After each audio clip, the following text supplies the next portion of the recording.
আসসালামু আলাইকুম রাহমাতুল্লাহি ওয়া বারাকাতুহু। সবাইকে জুমা মুবারক।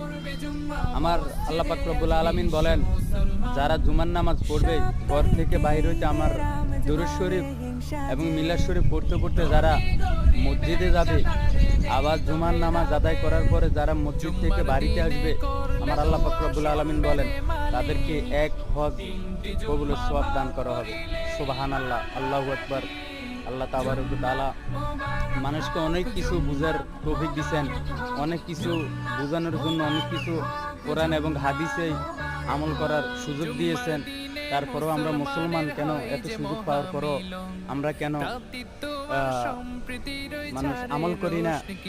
কাল কিয়ামতের দিন, যেদিন আমাদেরকে ওই মৃত্যু হওয়ার পরে যখন কবর স্থায়িত্ব আসবে, মুনকিনের লোকেরা যখন প্রশ্ন করবে তোমার রবকে, তোমার দিন কি, তোমার ইসলাম